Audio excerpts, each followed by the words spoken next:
ఖమ్మం జిల్లా సత్తుపల్లి నియోజకవర్గ రైతులు గ్రీన్ ఫీల్డ్ హైవే నిర్మాణంపై ఆందోళన వ్యక్తం చేస్తున్నారు. సర్వీస్ రోడ్లు నిర్మించకుండా పనులు పూర్తి చేస్తున్నారని ఆరోపిస్తున్నారు. హైవే చివరి దశలో ఉండడంతో సర్వీస్ రోడ్లు లేకపోతే పొలాలకు వెళ్లడానికి 15 కిలోమీటర్లు చుట్టూ తిరగాల్సిన పరిస్థితి ఉందన్నారు. అండర్ పాసులు వరికోత మిషన్లకు సరిపోవని, డ్రైనేజీ లోపం వల్ల వరదలు పొలాలను ముంచేస్తాయని ఆవేదన వ్యక్తం చేస్తున్నారు.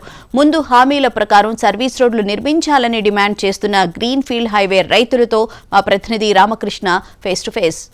గ్రీన్ఫీల్డ్ హైవేకి సంబంధించి సర్వీస్ రోడ్లు ఏర్పాటు చేయాలని చెప్పి సత్తుపల్లి నియోజకవర్గానికి సంబంధించినటువంటి రైతులు కోరుతున్నారు. ఆ మేరకు ఖమ్మం కలెక్టర్ కూడా వినతిపత్రం సమర్పించారు. మనతో రైతులు ఉన్నారు, అతో మాట్లాడదాం. చెప్పండి అండి, అసలు మీ సమస్య ఏంటి? కలెక్టర్ గారికి మీరు ఇప్పుడు ఏం చెప్పారు? కలెక్టర్ గారు మీతో ఏమన్నారు? కల్లూరు మండలం కాంగ్రెస్ నాయకులండి. ఏనుగు సత్యబాబు నా పేరు. అక్కడ గ్రీన్ఫీల్డ్ అనేది అక్కడ మనకి 5-6 గ్రామాల నుంచి వెళ్ళిపోయిందండి ఆ రోడ్డు రైతులు చాలా ఇబ్బంది పడుతున్నారండి. సర్వీస్ రోడ్డు లేక చాలా ఇబ్బంది పడుతున్నారు. ధాన్యం ఇప్పుడు ఒక 10 రోజులు 15 రోజుల్లో కోతలు వస్తాయండి. మిషన్లు పోవడానికి కూడా అక్కడ రైతులు ట్రాక్టర్లు పోవడానికి కానాలో చెన్నై పెట్టారండి. మధ్యలో ఎటు పోవాలన్నా కూడా అటు 10 కిలోమీటర్లు ఇటు 10 కిలోమీటర్లు పోవాల్సి వస్తుందండి. దానివల్ల రైతులు చాలా ఇబ్బంది పడుతున్నారండి.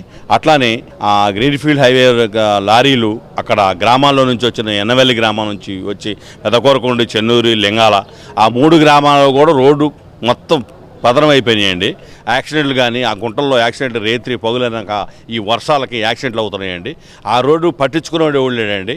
ఒకసారి ఏదో తుతు మంత్రం చేశారండి, ఇంతవరకు ఆ రోడ్డు పట్టించుకునేవాడు కూడా ఎవలేడండి. ఆ గ్రీన్ఫీల్డ్ హైవే అనేది ఇంకొక 2 మంత్స్లో 4 మంత్స్లో చాలా వరకు అయిపోద్దండి. అది అయిపోకముందే ఈ రోడ్లన్నీ క్లియర్ చేయాలని చెప్పేసి వాళ్ళ కలెక్టర్ గారి దగ్గరకు వచ్చినామండి. మేము వచ్చి విన్నపం నేర్చుకున్నామండి. ఇక్కడ కలెక్టర్ గారు నేను చేసే ద్వారా వాటికి చేసేస్తానండి, నేను పై దృష్టికి తీసుకెళ్తా, నా పరిధిలో లేదు, పై దృష్టికి తీసుకెళ్ళి మాట్లాడతానని చెప్పి హామీ ఇచ్చారండి. అంటే గ్రీన్ఫీల్డ్ హైవే నిర్మించేటప్పుడే అధికారులు కానీ ప్రజాప్రతినిధులు కానీ మీకు ఏమైనా హామీ ఇచ్చారా? సర్వీస్ రోడ్లు తప్పనిసరిగా ఆ రోజు మేము గ్రీన్ఫీల్డ్ హైవేకి భూములు ఇచ్చినటువంటి రైతులు అండి.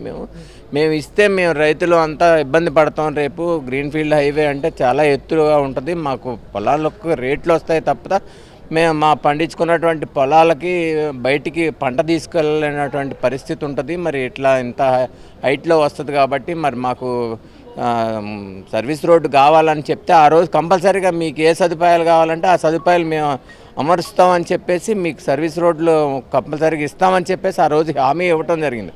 అందుకే మేము ఇవాళ మాకు సర్వీస్ రోడ్డు ఇప్పటిదాకా వాళ్ళు సర్వీస్ రోడ్ ఉన్నటువంటి ఏదైతే ఇప్పుడు టిప్పర్లు కానీ లేకపోతే వాళ్ళకి మెటీరియల్స్ కావాల్సినటువంటి అవన్నీ ఈ సర్వీస్ రోడ్డు ద్వారానే పైకి ఎక్కించుకున్నారు. అదే సర్వీస్ రోడ్డు కంటిన్యూ చేస్తారనే ఉద్దేశంతో మేము ఇప్పటిదాకా దాన్ని ఏమి చేస్తారు కదా అనే ఉద్దేశంతో ఉన్నాం. కానీ అదంతా కంప్లీట్గా సర్వీస్ రోడ్డు మొత్తం ఇప్పుడు ఉన్నటువంటి వేసిన మొత్తం పూర్తిగా డిగ్ చేసేసి దాంట్లో ఏదో పూల చెట్లు మొక్కలు వేసేస్తున్నారు. అందుకని కంప్లీట్గా సర్వీస్ రోడ్డు ఇక ఉంచరు అనే ఉద్దేశంతో మేము అనుకొని రైతులందరం కలిసి వాళ్ళ కలెక్టర్ గారి దగ్గరికి రావడం జరిగింది. అదే మొత్తం ఇక్కడ రైతులందరూ కూడా ఒకటే చెప్తున్నారు, ఇప్పుడు కనుక ఇంకొక 2 నెలల్లో ఈ గ్రీన్ఫీల్డ్ హైవే నిర్మాణం అనేది పూర్తి అయిపోతుంది.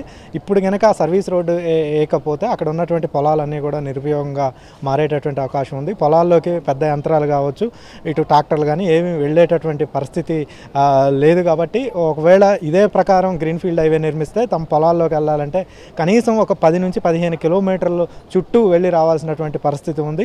ఇప్పుడే అధికారులు గతంలో మాకు ఎటువంటి హామీ ఇచ్చారో సర్వీస్ రోడ్డు నిర్మిస్తామని అన్నట్లు హామీ ప్రకారం సర్వీస్ రోడ్డు నిర్మించి ఇవ్వాలి, లేకపోతే ఆ పొలాలన్నీ కూడా నిరుపయోగంగా మారే అవకాశం ఉన్నట్లుగా చెప్తున్నారు. దాని మేరకు ఇప్పటికే కలెక్టర్కి కూడా వినతిపత్రం ఇచ్చాము, అధికారులకు కూడా వినతిపత్రం ఇచ్చాము. వాళ్ళందరూ కూడా సానుకూలంగా స్పందించారు. తమకు అధికారులు ఏ మేరకైతే హామీ ఇచ్చారో అందు మేరకు సర్వీస్ రోడ్లు ఏర్పాటు చేయాలి అని చెప్పి రైతులందరూ కూడా కోరుతున్నటువంటి పరిస్థితి ఉంది. Camera person Pasha.